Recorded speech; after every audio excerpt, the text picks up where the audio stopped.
Hey, what's up, guys? I just wanted to take a couple minutes and do a follow-up on my Guild War Defense video. A lot of people liked that video, and there was something in there I didn't cover that I kind of want to cover, and that's like finding synergy in your roster and building a team with what you have.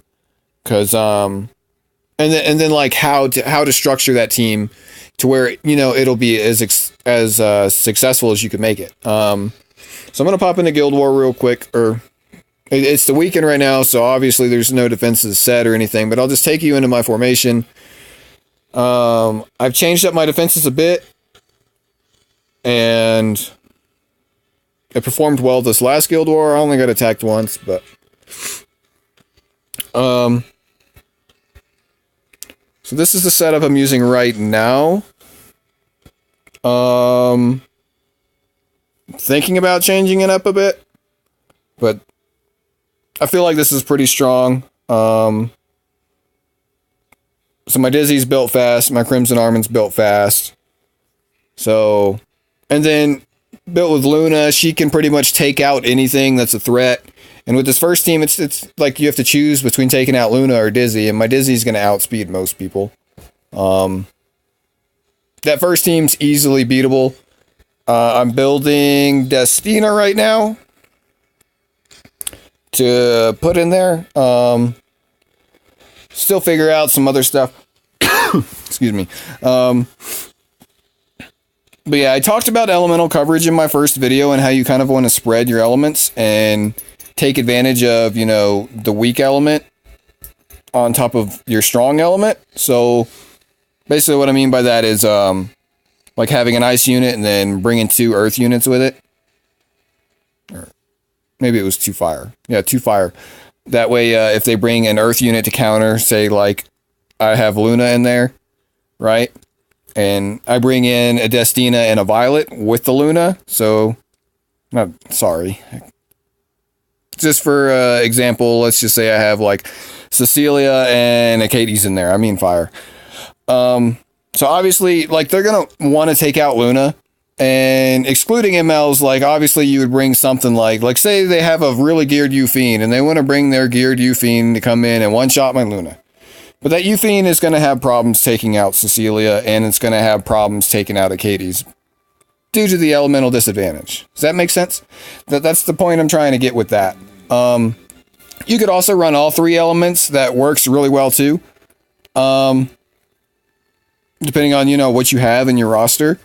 Falconer Kluri is still really strong on defense. I have never built her, but I still run into problems with her all the time. She's super annoying when she's built really fast, even after her nerf. If you're lucky enough to have Idol's Cheer and a pretty tanky healer, that's always really good on defense, because sometimes you can frustrate your opponent and just make them quit. That's what I'm planning to do with my Destina. I'm building her on effect resist. I just threw this necklace on her just because, but this is where she's sitting right now. I'm still leveling her. I still got to get a couple more awakens on her. I want to get her speed higher, and I want to get her HP higher. I want to get her effectiveness or effective resistance, you know, a bit higher as well, but that's kind of what I'm working on her for. I kind of want to use her in arena to dispel, you know, because Dizzy's coming around, and Dizzy's very good for defense. If you have Dizzy, build her and throw her on your defense. The cool thing about Dizzy is you can run her slow, you can run her fast. There's really no way to predict how a Dizzy is built when you're going to attack into it, other than maybe looking at the team comp she's on. If Dizzy is with speed imprint units, you know, like there's a Shuri and something like that in there, she's ideally going to be fast. But if she's sitting in there with a Crimson Armin and you know, something else like a bruiser or a healer, she's probably going to be built slower with fat HP, you know, but you really have no way of knowing for sure. And those are the best ways to build your defense, is to take those units that can be built different ways, and then it's kind of turns into a guessing game on when they attack you, like how that unit is built. And that's why Dizzy's really good. And she sits up there with MLs. I think she's I listened to Paul on K Gaming stream, and I agree with everything he said. You know, he basically said that Dizzy is basically ML Araminta. She's the same role as her, and I can see how that works. But she's slightly better due to her being way more tanky than Araminta is. Araminta, she's squish, and she's gonna ultimately get phased out over time. She's really easy to counter. Dizzy can be built different ways, so she's kind of hard to figure out how to build, you know, or when you're attacking her, it's hard to figure out what she's going to do, or where she's going to go first, or she's going to go last. Does she have 15k HP, or does she have 7k HP? Like, you really have no way of knowing when you attack into that. And that's one of the advantages of having a unit like Dizzy. This is just how mine's built right now. She's just kind of built speedy. I just do something on her. She does her job really well on offense and defense. Ideally, on defense, you don't have to build a lot of effectiveness on, a unit that would crowd control, because generally when people attack you, they're not stacked on effect resistance. It's just kind of how things go, So, like, finding a team that works, you just gotta look at what you got, man. Like, Violet is obviously good on his own. Like, look for units that are good on their own and try to complement them with other units. So, like, obviously, Violet, you want to try and pair with a Fat Cat or something, because they synergize. Violet's good on his own, but he's made better by Fat Cat. Fat Cat makes everything better. But, it's just one of those supporting units. If you have a slow-built unit, you could throw something like ML Perg in there to kind of, beef them up with their combat readiness a bit. It's just stuff like that, Pair your slower units with something that can complement their slowness, like some kind of combat readiness booster or something, That's how you find that synergy. Units with stealth. Say you have a unit that you want to get hit more, like Purgus, for example, like Fighter Maya, just like units that you want to get hit. If you have a unit on counter that you want to get hit, like say you like my Charles here. Say I want people to hit my Charles because he's on a counter set. I could run him with stealth units like Assassin Coley, and like if I had ML Tenembria or a Kisei, something like that, it would force him to attack Charles, and he would counter. That's how you force that synergy. And that's really a good way to do stuff. Obviously put immunity wherever you can. Immunity is just good to have if you can fit it somewhere. Like I have immunity on my Euphine. I don't use her on defense. She's not really where I want her to be right now. I just kind of have extra gear thrown on her. Like obviously you can see it's Abyss gear, just random pieces of it. And then I just threw an immunity set on there. Sometimes I'll use her on offense to attack Araminta if I know I'm going to get outsped. But you just got to find that synergy in there. There's tons of units that are just good on their own. Falconer Clori is good on her own. That's why she's good on defense. Like units that are good on their own are going to be good on defense. And then you just try and complement them with something. And then spread out your elements. And that's how you roll with it. I don't really know how else to explain. You could do some corny stuff, experiment a little bit. Yeah, just have that elemental coverage, and yeah, that's pretty much it. Like I don't know what else to say. I mean, you could throw people off with your builds. Have a bruiser built super tanky instead of semi tanky, and then if you're lucky enough to have like Sigurds. I just pulled Sigurds. I haven't leveled it up yet, but if you have a bruiser, that has 14k-ish, HP or something, and they're on Sigurds, they try to burst that bruiser down like a Luna or something, and they leave it at like 2k HP, 500 HP or whatever, and it's not crowd controlled, and it comes in with that Sigurds buff, it's going to be like it wasn't built tanky, It's going to have that extra attack. So you could even run that with stuff like L's Fist. Build a unit tankier and then throw L's Fist on them. That's pretty budget. Most people can have that artifact. That's a good way of doing stuff. Use artifacts that create some kind of RNG. There's like a Labyrinth Cube. Build Strax, throw it on your warriors. Make like Ayala's used with a really fast Dizzy. Use it with any kind of fast mage, really. You know, build Unity Dizzy and throw Ayala's on her and make her like tanky. You know how like there's so much different stuff you can do. Say you have a tank in there and you throw in, you know, a healer with Idol, a stealth unit, and then, you know, a tank with Hillags, you know, like they're forced to either attack your tank, which no one wants to do, so they'll try and focus your healer, and then they're like, oh crap, it's on Idol's Shear, it just pushes Assassin Kali forward so that I can't attack. You know, that's how you find that synergy there. You know, max out your Arius. I recommend this to everybody. If you have an Arius and it's like at 15 and you can go higher, make it higher. It helps a lot. It makes a huge difference. Max out your potions. You know, throw potions in there. Max out your Dream Blades. Yeah, I mean, Forest Totem is really slept on. It's a good artifact.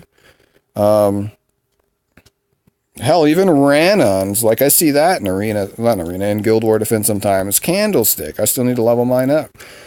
Like, there's so much niche stuff you can do that works.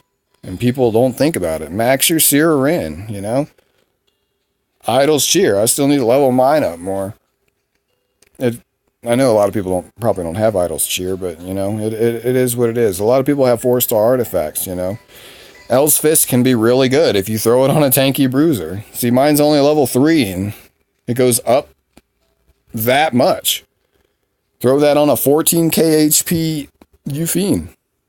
You know, and she has her own speed buff, her own attack buff on top of that. Like, you could build her super tanky.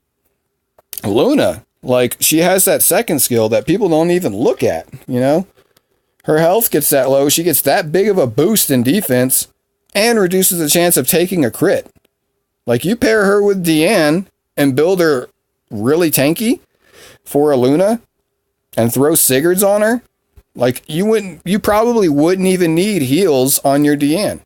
You know, granted, there's still probably things that can one-shot Luna, but if you throw like Falcon or Clury on that team with Idol, or not with Idol, with Arius, she's going to be very hard to kill. And, you know, that's how you want to build your defense. There's different comps you can use, but really the comp doesn't matter. It's about your unit synergy and having good elemental coverage. MLs trump that. They're neutral, so an ML will always be good. You know, there's some way you can figure out how to use it on defense just because of that elemental, you know, advantage it has. Like Shadow Rose, I like Bloodbug. BBK can be good on defense, you know, like mine's plus 15 on my ult, and sometimes if she doesn't die, she's going to kill your whole team. But if you, like BBK, you know, she gets those passive buffs. Throw Unity units on characters that you want to attack a lot, like Dizzy with Ayala's, for example, constant dispels, constant stuns, and then pair her with units that don't have an S2 ability. So they'll use a long S3 ability, and then they're just doing regular attacks. That's more chances of proc your Unity attacks. That's how you force that synergy. I don't want to ramble on too long because I have the habit of doing that. But that's just kind of what I wanted to bring up. I didn't really elaborate on that too much in my first video. I don't take footnotes or anything. I just start recording and I start talking. So look for that synergy in your units. You can force synergy in places by using, you know, your niche mechanics. Dispels are good. Have a Dispeller that's like 180 effect resistance. That's really tanky. You know, it doesn't even have to really be fast. If they're trying to stall you out with a Dizzy or ML Araminta and they miss on your cleanser and they just cleanse everything, like there goes their whole strat. You know, it falls apart. And that's just how you got to look at things. And there's all kinds of cool different things you can do on defense. It just takes dedication. You have to build your defense separate from your offenses. You can always bring your defense units in offense. I play with a very defensive team in PvP. And that's just how I play the game right now. I would love to run a more speed comp, but my Ruzit isn't very fast for the rank I'm at. My imprints need to get better. I need to build Sid for that. Like, I would like this to be higher, you know, And that's another thing. Pair your imprints. You throw a unit with 240 speed on defense that disables, that team is going to be very hard to beat. And by disable, I mean like a Falcon or Kluri. It takes out one unit. A Litica can take out one unit. Only issue with Litica, she can get baited into an immunity Angelica, or not Angelica, but an immunity Earth unit, for example. She could just get baited and waste that. That's why her, AoE disable units or dispel disable units are better. Obviously, like Harado on Sierra or Dizzy or, Araminta. Obviously, ML Araminta. Pretty much any cleanser. Euphine. Stuff like that. Charles. Stuff that dispels, you can... Those are generally better on defense. But yeah, units like Litica, yeah, she's a disabler unit, but she can get baited into immunity, so she's not as good. Falcon or Kluri can get baited into a water unit or an ice unit and dispel that immunity and still get the taunt off. You know what I mean? So obviously she's better on defense than Litica would be. Guess that's really it. I'll probably end up finding something else that I didn't really cover. But, people don't really talk about Guild War defenses. I don't know if it's because they don't want people to get better at the game, but to me, it creates more of a challenge and makes the game funner, and everyone should be as good as they can be. So, hope you guys enjoyed this video. Leave a like if you did. Subscribe for more content. Have a good day. Peace.